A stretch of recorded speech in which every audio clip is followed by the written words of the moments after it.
Good morning friends. आज का विषय है सिंधु घाटी सभ्यता। आप लोग इस शब्द से भली भांति परिचित होंगे कि ये एक शहरी सभ्यता थी और सिंधु घाटी सभ्यता ना सिर्फ भारत की सबसे प्राचीन सभ्यता है बल्कि ये पूरे विश्व की सबसे प्राचीन सभ्यताओं में से एक है। जैसे चीन की सभ्यता, हांगहो नदी की सभ्यता, मेसोपोटामिया की सभ्यता जिसे आज इराक कहा जाता है इत्यादि, उन्हीं सभ्यताओं में से ये सबसे प्राचीन सभ्यता है शहरी घाटी सभ्यता, जिसे हम जानते हैं सिंधु घाटी सभ्यता या हड़प्पा सभ्यता जिसको हम कहते हैं। आज के डेट में आप लोगों ने देखा होगा शहरों को, इस शहरों की परिकल्पना बहुत हज़ारों साल पहले हो चुकी थी। इसके पीरियड के बारे में तो अनेक इतिहासकारों ने अलग अलग टाइमिंग को बताया है, लेकिन एक सर्वमान्य टाइमिंग जो है इसका, जो इसकी अवधि है वो 2300 से लेके 1750 BC तक है।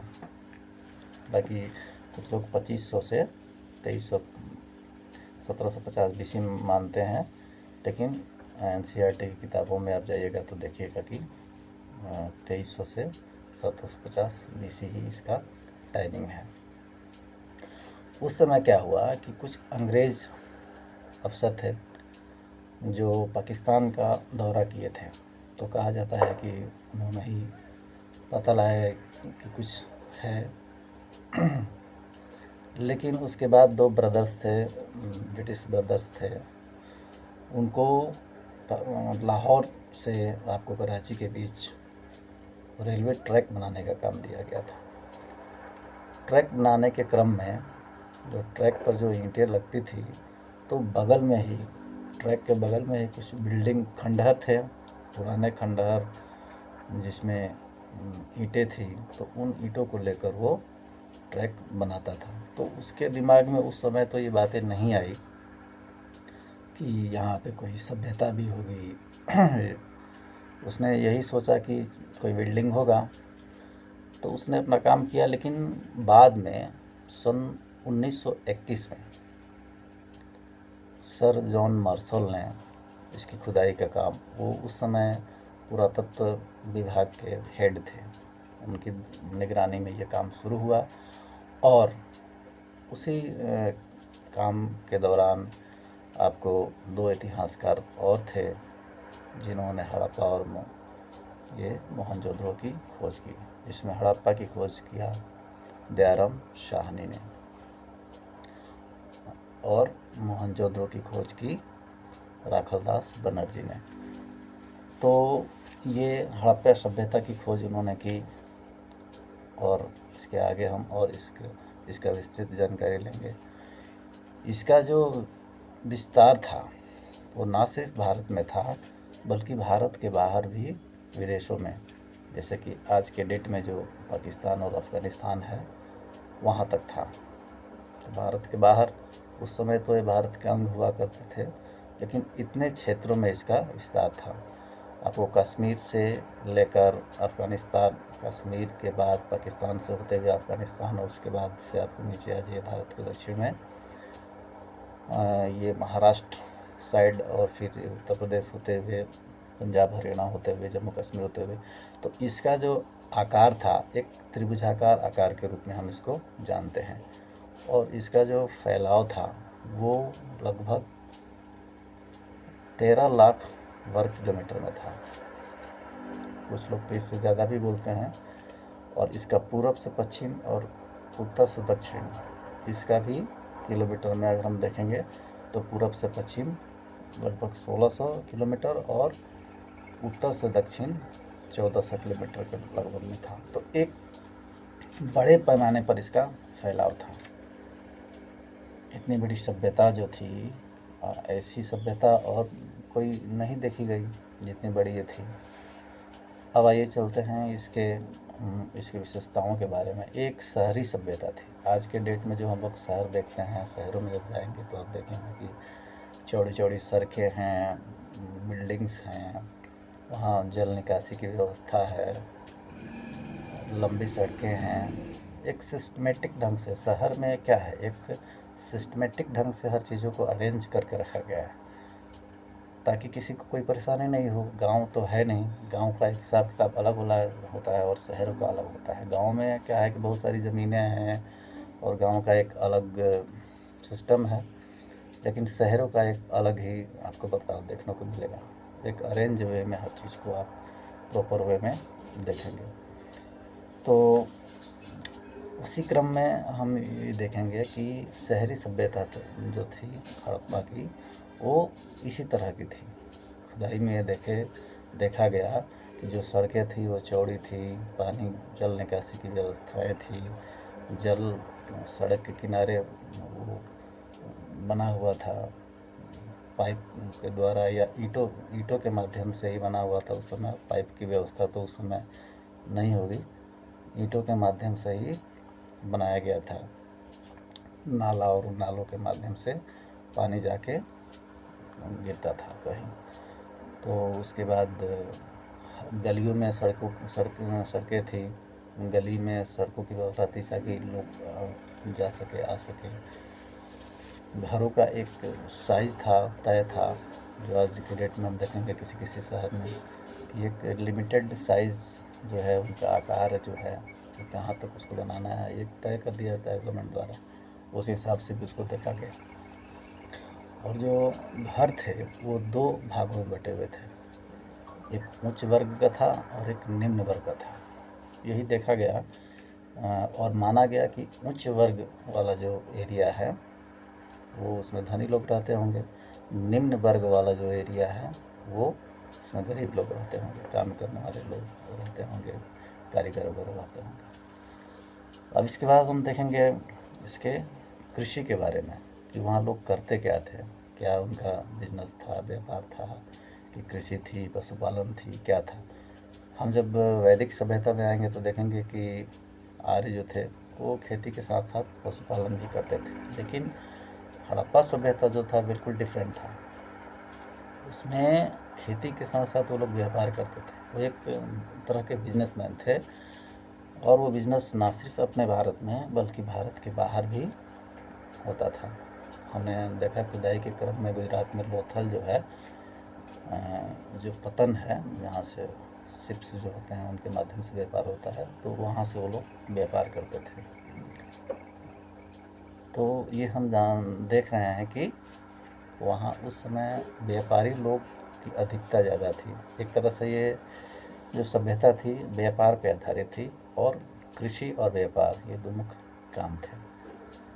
इसको हम कांस्य युगीन सभ्यता भी कहते हैं। कांस्य युगीन इससे कहते हैं, इसमें कांसों का प्रयोग ज़्यादा देखा गया है। सिक्के भी मिले हुए हैं, कांस्य की मूर्तियाँ भी मिली हुई है। कांस्य आप लोग जानते हैं कि टीन और तांबा मिला के बनता है। तो इसके अलावा जो सामान मिले हुए हैं दूसरी सभ्यताओं में, दूसरे पीरियड में, उसका नाम दिया गया। जैसे पसाड़ काल में जो पत्थर के औजार मिले हैं उसे पसाड़ युगीन सभ्यता कहते हैं। लोहा जो जब मिला उसको लौह युगीन सभ्यता कहते हैं। उसी तरह से इसको कांस्य युगीन सभ्यता का भी नाम दिया गया है। तो ये स्पष्ट है कि इस सभ्यता के लोग बिजनेस करना जानते थे, बिजनेस के मामले में ये माहिर थे और खेती भी करते थे। इसके अलावा इसमें हम देखेंगे कि हड़प्पा सभ्यता में जब इसकी खोज हुई तो एक बृहद स्नानागार मिला, अन्नागार मिला। मोहनजोदड़ो में स्नानागार मिला, एक बहुत बड़े स्नान के लिए व्यवस्था की गई थी, ईंटों से उसकी चुनाई की गई थी, बनाया गया था। और हड़प्पा में अन्नागार मिला हुआ है। तो इसकी जब खुदाई के क्रम में हम देखेंगे कि लगभग 1500 ऐसे जगह खुदाई में मिले हैं, भारत से लेकर पाकिस्तान, अफगानिस्तान इत्यादि सभी जगहों पे, जिसमें अफ़गानिस्तान में सिर्फ 2 ही है खुदाई का स्थल, पाकिस्तान में लगभग 500 है, और हिंदुस्तान में सबसे ज़्यादा लगभग 900 के लगभग में है, जिसमें आप पंजाब, हरियाणा, राजस्थान, गुजरात, उत्तर प्रदेश, महाराष्ट्र इत्यादि जगहों पे बहुत सारे खुदाई के स्थल मिले हुए हैं, जिसमें राजस्थान में बनावली है, इसमें कालीबंगा है, गुजरात में लोथल है, पंजाब में रोपड़ है, उत्तर प्रदेश में आलमगीरपुर जगह है वहाँ मिला हुआ है, इत्यादि अन्य अनेक जगहों से ये मिला हुआ है। हड़प्पा में शवों को जलाने की और दफनाने की दोनों व्यवस्था थी। आपको उसमें शवों को जलाया भी जाता था और दफनाया भी जाता था। एक जगह तो कलश में अस्थियों को रख के दफनाया गया मिला हुआ, और कई जगह दफनाए हुए शव मिले हुए हैं, कई जगह जलाए हुए शवों का साक्ष्य मिला है।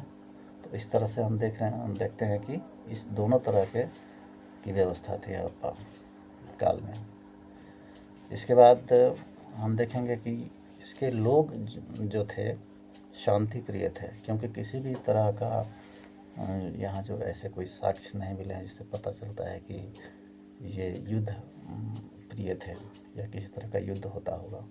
तो एक शांति प्रिय सभ्यता थी ये, और ये सिंधु घाटी स्पेशली सिंधु नदी पे बसी हुई थी, इसलिए इसको सिंधु घाटी सभ्यता नाम दिया गया। बाद में कुछ इतिहासकारों ने सरस्वती नदी के तट पर भी इसको देखा, तो लेकिन बाद में इसको मान लिया गया कि मैक्सिमम जो इसके जगह थे वो सिंधु नदी के ही तट पर थे, इसलिए इसको सिंधु घाटी सभ्यता का नाम दिया गया। इसमें क्या होता है कि कभी ये प्रॉब्लम हो खुदाई के दरमियान या नामकरण करने में कोई प्रॉब्लम हो रहा हो, तो उसमें क्या होता है कि जब सबसे फर्स्ट में जो जगह होता है खुदाई के दौरान जो मिलता है उसको ही मान लिया जाता है कि वो सभ्यता है। तो स्टार्टिंग में हड़प्पा को ही खोजा गया खुदाई करके, तो इसलिए इसको हड़प्पा सभ्यता भी कहते हैं या सिंधु घाटी सभ्यता कहते हैं। तो हमने कुछ मुख्य बातों को जाना इस सभ्यता के बारे में। कुछ लोग कहते हैं कि अब इसके निर्माता के क्रम में हम आते हैं कि इसको का निर्माण किसने किया होगा। तो कुछ लोग मानते हैं कि वैदिक आर्य जो थे उन्होंने किया है, तो उसको नहीं माना जा सकता। बाद में बहुत सारे लोगों ने उसको नकार दिया, क्योंकि वैदिक सभ्यता के बहुत पहले ये सभ्यता आई थी। तो अगर उस समय आर्य थे तो उस समय ईंटों की व्यवस्था थी, ईंटों के घरों में रहते थे, और आर्य जो थे बाद में जो आए ये फूस के घर में रहा करते थे। तो ये बात सटीक नहीं बैठ रही है, इसलिए इस बात को नकार दिया गया कि इसकी शुरुआत आर्यों ने इसका निर्माण किया होगा। हमने दयाराम साहनी के बारे में पढ़ा है, तो उन्होंने ये पता लगाया है कि इसकी जो शुरुआत है वो द्रविड़ों ने की थी। इसको बाद में मान भी लिया गया, हालांकि जो अंग्रेज़ थे, कुछ इतिहासकार थे जो उन्होंने कहा कि ये सुमेरिया एक जगह है, तो सुमेरियों ने इसका निर्माण किया होगा, ताकि उन लोगों ने ये भी तर्क दिया कि वहाँ के जो मकान है यहाँ के जो मकान है वो मिलते हैं।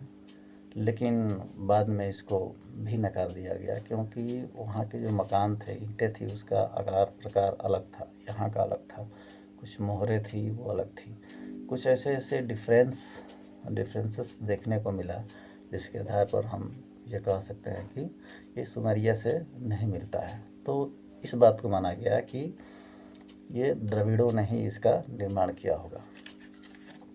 तो ये सभ्यता हम देखें कि कैसे इसकी शुरुआत हुई और कहाँ कहाँ इस खुदाई के स्थल है, कितने हैं, कितने वर्ग किलोमीटर में फैला हुआ, एक विस्तृत रूप से फैला हुआ था।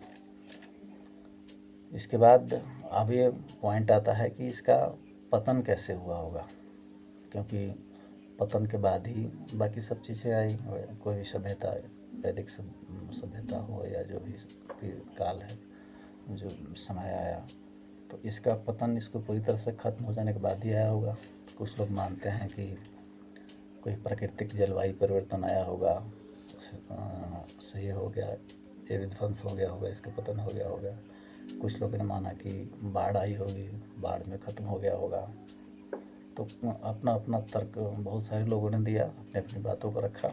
लेकिन एक बात इसमें मुख्य रूप से गौर करने वाली है कि बाढ़ से नष्ट होने की जो बात है, भूकंप से भी नष्ट हो सकता है। तो लेकिन बाढ़ वाला जो है उस बात को ज़्यादा माना गया कि बाढ़ आ गई होगी और उस बाढ़ में पानी आया होगा बहुत ज़्यादा, और उस पानी में ही सभ्यता जो है विलीन हो गई होगी, डूब गई होगी। तो इस तरह से इसको ये मान लिया गया कि बाढ़ के माध्यम से ही इसका पतन हुआ होगा। तो इसके बाद हम देखेंगे अगले वीडियो में कि इसके जो खुदाई के स्थल हैं, बहुत सारे स्थल जो हमने देखा, लगभग शुरू में तो 40-50 स्थल ही मिले थे, लेकिन बाद में लगभग 1500 स्थल मिले खुदाई के, जिसमें मैक्सिमम भारत में ही है, उसके बाद पाकिस्तान में और अफ़गानिस्तान में। पाकिस्तान में हड़प्पा और मोहनजोदड़ो आज के डेट में पाकिस्तान में ही है, उस समय हिंदुस्तान का अंग था। तो बाकी हिंदुस्तान में किस जगह से क्या मिला, किन चीज़ों को प्राप्त किया गया, इसके बारे में हम नेक्स्ट वीडियो में चर्चा करेंगे। तो शहरी सभ्यता, हड़प्पा सभ्यता के बारे में हमने जाना, बहुत सारी चीज़ें इसमें प्राप्त की गई। एक कांस्य का जो घोड़ा था वो मिला, इसमें जुताई के जो चिन्ह हैं वो प्राप्त किए गए, इसमें शवों को दफनाने की, जलाने की जो प्रथा थी उसके बारे में पता किया गया, स्नानागार के बारे में पता हुआ, अन्नागार जहाँ अन्न रखने के लिए बनाया गया था, भंडारित करने के लिए एक गोदाम टाइप का, उसको हमने देखा। इसके अलावा कुछ मोहरें मिली हुई है। उसके बाद रोपड़ में, गुजरात में जो है, उसमें बंदरगाह के माध्यम से व्यापार होता था, उसके बारे में हमने जाना। इसके बारे में उसके बाद कुछ कालीबंगा से काली चूड़ियाँ मिली हुई हैं, ये हमने जाना। तो बहुत सारी चीज़ें खुदाई में मिली, जिसके माध्यम से ये हम जानते हैं कि ये सभ्यता कैसी थी।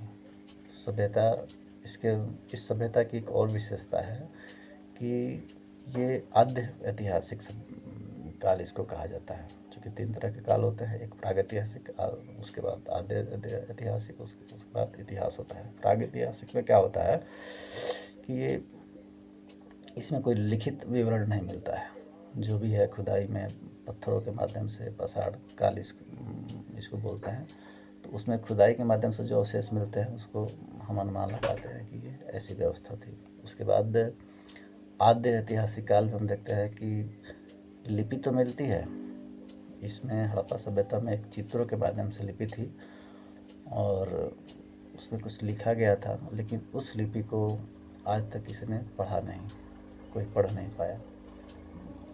तो इसीलिए इस बातों को हम एक इतिहास के किताब को जैसे पढ़ते हैं वैसे हम नहीं जान पाते हैं। उसके खुदाई के माध्यम से हम इसको जाने कि हाँ ऐसी व्यवस्था थी। उसके बाद इतिहास में क्या होता है कि हर बातों को जो लिखित रूप में रहता है उसको हम पढ़ पाते हैं और किसी सभ्यता के बारे में स्पष्ट रूप से जानकारी मिल जाती है। तो ये एक आद्य ऐतिहासिक काल था जिसमें लिपि तो थी, लिखा तो गया था चित्रों के माध्यम से, लेकिन उसको अभी तक किसी ने पढ़ नहीं पाया। एक अनुमान लगाया गया है सिर्फ खुदाई में मिले हुए अवशेषों के माध्यम से। तो नेक्स्ट वीडियो में हम इसके बारे में और विस्तृत रूप से जानकारी हासिल करेंगे। तमाम जगहों पे जो खुदाई के सामान मिले हैं उसकी क्या विशेषता है। तो नेक्स्ट वीडियो में मिलते हैं। Thank you.